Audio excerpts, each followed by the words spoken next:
Deep in Stormville, New York, stands a prison built like a fortress, high walls, razor wire, and a history that shakes even the toughest men. Green Haven isn't just a maximum security facility, it's a pressure cooker of violence, gang power, and moments when the entire system nearly collapsed. This is the place where long-term inmates confront their past, guards fight for control, and every single day feels like a war. When Green Haven Correctional Facility first rose from the quiet landscape of Stormville, New York, it wasn't designed to be an ordinary prison. It was engineered to be a stronghold, one of the most fortified places in the entire state. Every brick, every gate, every layer of concrete was placed with one intention: to contain the most dangerous men in the system. At the time of its construction, New York needed a place where it could send offenders who didn't just break the law. They shattered it with violence, intimidation, and repeated brutality. Green Haven became the answer, a structure built like a fortress both physically and psychologically. The design itself reflects fear and control. Towering walls rise high enough to block out the outside world, covered with coiled razor wire that glints under the sun like a silent warning. Massive watchtowers stand over the prison yard, each manned by officers trained to spot danger before it sparks. Long corridors stretch across the compound, cold, echoing tunnels where every step seems to remind you that freedom is something far beyond reach. Heavy steel doors slam shut with a sound that stays in your mind long after it fades. Inside Green Haven, nothing is soft, nothing is gentle, and nothing is left to chance. This prison was never meant for short-term offenders. It was designed for those with long histories of violence, men whom the system believed needed the highest level of control. It's a maximum security environment that functions almost like a self-contained world. Every inch of the facility, from the recreation yards to the solitary confinement units, is built to manage inmates who have proven they can overpower, manipulate, or outsmart the system if given the slightest opportunity. Green Haven's architecture also reflects the mindset of its era. It was built in a time when rehabilitation wasn't the priority, containment was. The philosophy was simple: build a place so secure that no one can escape, no one can rebel without consequences, and no one can challenge authority without facing immediate, overwhelming force. As years passed, the facility expanded, adding more housing units, more surveillance systems, and more layers of security. What began as a high-security prison eventually transformed into one of the toughest correctional environments in New York State. Stepping inside Green Haven feels like stepping into another dimension. Time doesn't move normally. The structure itself seems to swallow noise, emotion, and energy. It's a place where officers walk with caution, where inmates study every movement, and where the walls hold decades of stories, some whispered, some violent, some never spoken at all. Even today, the original design still dictates the atmosphere: rigid, controlled, and constantly alert. It was built to be a fortress, and decades later, it still is. Green Haven isn't a place where inmates come for a few months or even a few years. It is a final destination, a place where sentences stretch across decades and sometimes lifetimes. Many of the men housed here walked in knowing they will never walk out again. That reality shapes everything inside the prison, from the atmosphere in the cell blocks to the way inmates interact with each other and with the staff. When a person has nothing left to lose, their behavior shifts, their worldview shifts, and in Green Haven you can feel that shift in the air. The inmates sent here are not ordinary offenders. They are individuals who have been classified as high risk, men with violent pasts, repeat offenders who have cycled through the system, gang leaders, and individuals with histories of assault, weapons charges, or murder. For many of them, Green Haven is the strictest environment they've ever experienced. This is the place where the state puts those who require the highest level of supervision, the tightest control, and the most intense monitoring. Every movement they make is logged. Every interaction is watched. Every step is tracked. Inside these walls, the energy is different because the stakes are different. Inmates with long-term sentences often settle into routines that can stretch into years. Some spend their time working out, studying, or finding ways to cope. Others sink deeper into the prison's darker world, aligning with gangs, forming alliances, or asserting dominance. For them, prison becomes a society of its own, a world where respect is earned through force, where reputation can keep you alive, and where weakness can make you a target. Time becomes a currency here, and everyone pays for it differently. When someone knows they won't see the outside world again, their priorities change. Some become hardened, calculating, and unpredictable. Others become reflective, trying to rebuild themselves from the inside out. The long-term nature of the population creates a tension that never fully disappears. Officers walk the tiers knowing that the men they oversee may have a lifetime to plan revenge, build influence, or wait for an opportunity. A disagreement today can turn into a violent confrontation weeks or months later. Nothing is forgotten. Nothing is forgiven quickly. Life for inmates with decades left on their sentences is a constant battle between routine and survival. Every morning they wake up to the same small cell, the same noise echoing down the block, the same countdown of hours until lights out. The monotony can crush the spirit, but for some, it becomes a strange source of structure. Still, beneath the daily routine, there is always an undercurrent of unpredictability. A long-term population means deep-seated rivalries, loyalties, and personal histories. It means inmates who have studied each other for years, who know each other's habits, weaknesses, and strengths. Green Haven's environment becomes a psychological test as much as a physical one. The men serving 20, 30, or 50-year sentences often operate with a level of desperation or detachment that doesn't exist in short-term facilities. There is a weight inside the prison, a heaviness created by the collective knowledge that time is abundant, but freedom is not. And for those who live here year after year, the line between survival and self-destruction is razor thin. Inside Green Haven Correctional Facility, gang activity isn't a hidden secret. It is a powerful force that shapes daily life, shifts the balance of power, and influences every corner of the prison. This isn't just about groups of inmates banding together for protection. It's about organized structures, internal hierarchies, strict codes, and decades-long rivalries that have carved deep marks into the facility's history. Green Haven is one of those prisons where the power of gangs can be felt the moment you step onto the tier. The way inmates move, who they speak to, even where they sit during meals, everything reflects an unspoken structure created by gang influence. The Bloods, Latin Kings, Trinitarios, and other prison-based gangs have long used Green Haven as a hub for recruitment, coordination, and control. These groups don't just exist for survival, they function like underground organizations. Each has leaders, enforcers, messengers, and younger members desperate to prove themselves. Some inmates join because they feel they have no choice. Others join because gang affiliation provides protection in a place where one wrong step can cost you your life. A gang can offer you allies, a sense of power, and a shield in a hostile environment, but it demands loyalty, obedience, and involvement in activities that often lead to violence. The influence of these gangs stretches beyond simple fights or territorial disputes. They are involved in smuggling contraband, phones, drugs, weapons, using coded communication and established networks that run through multiple facilities. They maintain order within their own ranks and decide when tensions rise or fall. A single disagreement between gang members can trigger lockdowns, assaults, or full-scale confrontations involving dozens of inmates. Even officers and staff feel the pressure of this hidden world.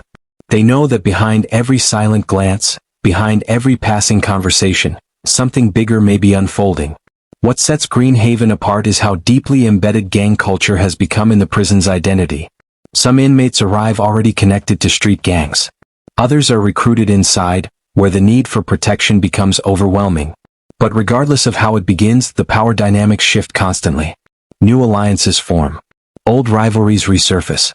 Territories within the yard or housing units can change hands after a single violent encounter. Every group watches every other group, and tension slowly builds until it explodes in sudden, unexpected bursts. The presence of gangs also creates an environment where trust is rare. Inmates don't just judge each other by their crimes, they judge each other by their affiliations. Conversations are monitored. Friendships are questioned. Even choosing who to sit next to during meals can be a calculated decision. One wrong association can place someone at risk. Some inmates spend years walking a tightrope, trying to avoid conflict while also avoiding pressure to join a gang. But in a place like Green Haven, neutrality is almost impossible. If you're not part of a group, you're vulnerable. And vulnerability is dangerous. For the prison administration, managing gang activity is a constant challenge. Officers must balance vigilance with caution, because any misstep can escalate into a major incident. Intelligence units monitor communication, track alliances, and identify potential threats. Yet despite all the security measures, gangs continue to evolve. They adapt to new rules, new technologies, and new staff. Their influence never fully disappears, it just changes form. Inside these walls, gang activity operates like an invisible engine that keeps the prison constantly on edge. It creates a climate where every day feels like a test of loyalty, strength, and survival. And for inmates living in this environment, every choice carries weight, every movement is calculated, and every moment could be the one that shifts the balance of power. Green Haven's reputation was not built on rumors alone. It was shaped by moments of crisis that shook the entire New York prison system. Among the most defining were its hostage incidents, violent standoffs where control inside the facility slipped from the hands of the officers and fell squarely into the hands of desperate, volatile inmates. These were not minor disruptions. These were situations where the power dynamic flipped instantly, where the thin line between order and chaos vanished, and where every decision made inside those walls carried life and death consequences. In Green Haven, a single spark can turn into an inferno. One argument, one confrontation, one moment of explosive anger can escalate into a full-scale lockdown. But hostage incidents are different. They represent a complete breakdown of authority, a moment when the prison's most dangerous individuals suddenly feel they have leverage. Such standoffs often begin unexpectedly. A guard overpowered during routine checks, an inmate refusing to return to his cell, a group using a planned distraction to strike at the weak point in the system. Once it begins, the silence inside the prison becomes suffocating. Officers freeze. Radios crackle. The entire facility shifts into emergency mode. In some of Green Haven's most unforgettable hostage events, gangs played a central role. Rival groups sometimes set aside their differences temporarily, driven by a rare shared purpose, to send a message. Holding officers hostage becomes a calculated move, a way to demand transfers, better conditions, or revenge for perceived mistreatment. But for the staff caught in the middle, every second is a nightmare. They are surrounded by inmates who have nothing to lose and plenty of anger to unleash. A guard suddenly becomes a bargaining chip, a symbol of power that inmates know the administration cannot ignore. During these crises, specialized teams from outside prisons are rushed in. Negotiators attempt to defuse tensions, trying to speak calmly to individuals who may be armed with improvised weapons, fueled by adrenaline and backed by loyal gang members. They operate in a psychological battlefield. Every word matters, every tone matters, and every delay can push the inmates closer to violence.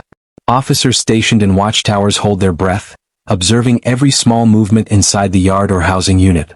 Commanders prepare for the possibility that force may become the only option if negotiations fail. For the inmates involved, hostage incidents represent a rare moment where they feel seen, heard, and feared. The balance of power, which usually tilts heavily toward the correctional staff, suddenly shifts toward them. Some see it as an opportunity for revenge. Others see it as their only chance to make demands. But in Green Haven, a place where many inmates are serving life sentences, desperation often becomes the driving force. When a person believes he cannot lose anything more, he becomes unpredictable, bold, and capable of extreme actions. These incidents leave scars that don't fade. Officers who survive them often carry the trauma for years. The facility undergoes intense evaluations afterward, tightening protocols, reinforcing weak points, and reconfiguring housing units. Inmates face severe consequences, including transfers to even harsher conditions. But the psychological impact lingers. Staff return to their posts with heightened caution. Inmates remember which groups rose to power during the chaos. And the building itself remembers, its walls marked by the echoes of fear, tension, and the raw truth of how quickly control can crumble inside a maximum security prison. Green Haven's hostage incidents didn't just make headlines, they became warnings. They highlighted the combustible mix of long-term inmates, gang influence, and high-pressure environments. And each incident served as a reminder that inside these walls, stability is fragile, tension is constant, and one moment can change everything. Daily life inside Green Haven Correctional Facility is a cycle of controlled movement, silent tension, and constant alertness. On paper, it may look like a strict schedule: wake-up calls, head counts, meals, work assignments, recreational time. But beneath that routine lies an invisible pressure, something you can feel in the air even if no one speaks about it. Every sound echoes differently in a maximum security prison. Every footstep means something. Every glance is analyzed. In Green Haven, ordinary moments carry weight, because violence can erupt anywhere at any time without warning. The day begins early. Before sunrise, the loud metallic click of cell doors signals the start of morning count. Officers walk the tiers with trained eyes, scanning each cell for signs of conflict, contraband, or unrest. Inmates stand silently as numbers are confirmed, each one locked inside a system that keeps them under constant surveillance. For some inmates, this is just another morning. For others, it's another reminder that they live in a place where privacy doesn't exist and freedom is a distant memory. Breakfast in the chow hall is a tense experience. Hundreds of high-risk inmates sit in organized rows, separated by unspoken boundaries. Blood's on one side. Latin kings on another. Independents somewhere in between, trying to avoid becoming targets. Officers stationed around the room study every small interaction. A dropped tray, a stare held too long, a whispered conversation. Any of these can spiral into something larger. Even the simple act of walking to a seat becomes a calculated decision. In this environment, you learn quickly that survival often depends on knowing where to stand and when to speak. Work assignments fill a portion of the day: kitchen duty, laundry, maintenance, workshops. For some inmates, this is the only part of the day that feels remotely normal. They sweep floors, prepare food, fix broken equipment, and perform tasks that resemble life on the outside. But even in these spaces, danger lurks. Tools can become weapons. Tension can erupt between workers. Supervisors must constantly watch for hidden alliances, subtle power shifts, or planned confrontations. A normal work shift can turn into an emergency in seconds. Recreation time, often seen as a break in other facilities, carries its own risks in Green Haven. The yard is a stage for alliances, rivalries, and power. Groups gather in circles, speaking quietly, watching everything. Workout areas are dominated by the strongest inmates. Basketball courts can turn into battlegrounds of respect. Some inmates walk laps alone, pretending to ignore the politics around them while listening carefully for threats. Officers positioned on the perimeter observe every movement, ready to intervene but always aware that intervention in a maximum security environment can be dangerous. Lockdowns are frequent. Sometimes there are rumors of weapons. Sometimes an argument turns into a near riot. Sometimes an officer senses rising tension and orders everyone inside before something explodes. During a lockdown, the prison goes silent except for doors slamming shut. Inmates return to small cells, some alone, some with cellmates they cannot trust. Hours pass slowly during these confinements. For some inmates, isolation becomes a mental battle that they fight silently every day. Showers, phone calls, mail delivery, medical visits. Each of these routine moments must be tightly controlled. Officers escort inmates, monitor interactions, and create structured pathways to prevent chaos.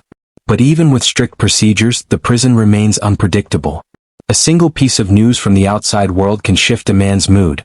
A phone call can spark rage or heartbreak. A letter can ignite old grudges. Inside Green Haven, stability is fragile, and emotions are amplified by confinement. When night falls, the facility grows quieter, but the tension doesn't disappear. Lights dim. Voices soften. Some inmates try to sleep, others pace their cells, and others lie awake thinking about the past, the future, or the conflicts waiting for tomorrow. Officers continue their rounds, checking cells with flashlights, listening for unusual sounds, knowing that darkness can encourage boldness. This is daily life behind the walls of Green Haven, a place where the routine is strict, but the atmosphere is volatile, where every minute is controlled but nothing feels certain, where order exists but danger always stands one step away. Inside Green Haven, the physical walls are only one part of the prison. The real confinement happens in the mind. Every person who walks through those gates, whether inmate or officer, feels the psychological weight of the environment pressing down on them. This is not a place where you simply serve time or complete a shift. It's a place that slowly reshapes the human mind, day after day, year after year, until thinking straight becomes a challenge and emotional numbness becomes a survival strategy. For inmates, the mental toll begins with the realization that they are locked away in one of New York's most feared maximum security prisons. Many arrived here after transfers from other facilities because they were deemed too violent, too unpredictable, or too influential. The moment they step inside Green Haven's cold corridors, the message is clear. This is the end of the line. That understanding alone creates a psychological storm. Some inmates respond with anger, some with withdrawal, and others with a hardened exterior that hides deep fear. Over time, the constant noise, the lack of privacy, the pressure of gang politics, and the unpredictability of violence carve into their mental stability. Long-term inmates especially face a unique type of psychological erosion. When you're serving decades or a life sentence, time becomes both your enemy and your companion. Days feel identical. Weeks blur together. Years pass but nothing changes except the internal weight you carry. Many inmates develop insomnia, depression, paranoia, or emotional detachment. In an environment where vulnerability can get you hurt, most suppress their emotions, burying them so deeply that they forget what it feels like to express fear, sadness, or regret. Survival becomes an emotional lockdown. No feelings, no weaknesses, no slip-ups.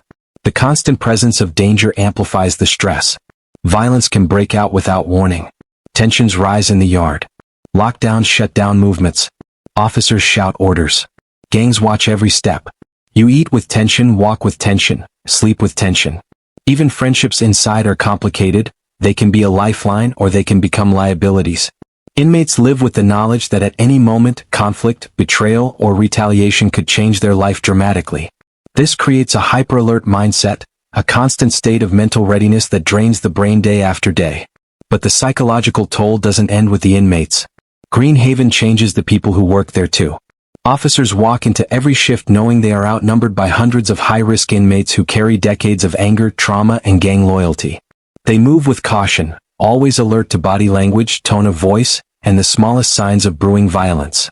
Even a routine task, opening a cell door, escorting someone to medical, breaking up a conversation, can turn dangerous. That level of responsibility forces officers to live with high stress levels, which they take home every night. Inside the facility, correctional staff must balance authority with restraint. They must remain firm but avoid provoking unnecessary escalation.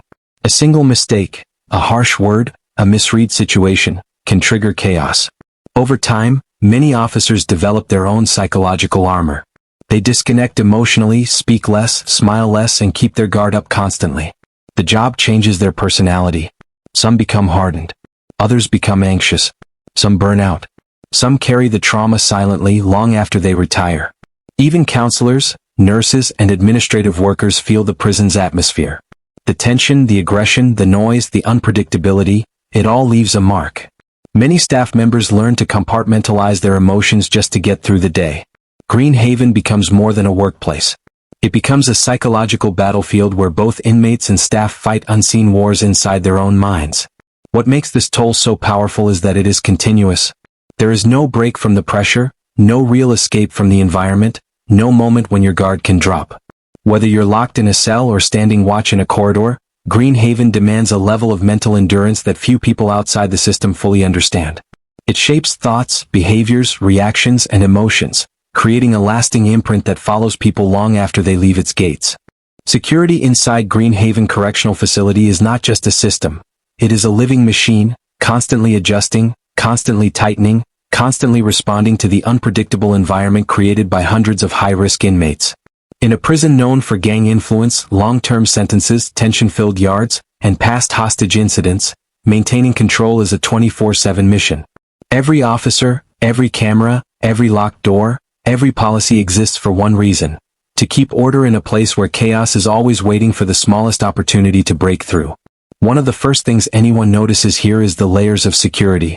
Green Haven isn't protected by just one perimeter, there are multiple barriers. High concrete walls topped with razor wire. Guard towers overlooking every angle. Electronic monitoring systems that track movement across the facility. Each layer is designed to slow, stop, or prevent escape attempts, but also to control the constant movement of inmates inside the prison. At every checkpoint, identities are verified, lockers are searched, and officers remain on high alert. Inside the housing units, officers follow strict protocols for opening and closing cell doors. Inmates are not allowed to move freely. Even something as simple as walking from a cell block to the yard requires coordination, supervision, and timing. Hallways remain controlled choke points, narrow, watched, and strategically designed so officers can intervene quickly if violence breaks out. Cameras record every corridor, every staircase, every common area. Nothing goes unseen for long. Gang intelligence is one of the most critical components of security here. Officers track alliances, monitor conversations, and pay close attention to shifts in behavior. When a known gang leader suddenly becomes quiet, when two rival groups begin communicating, or when a new inmate becomes too influential too quickly, these signs are taken seriously.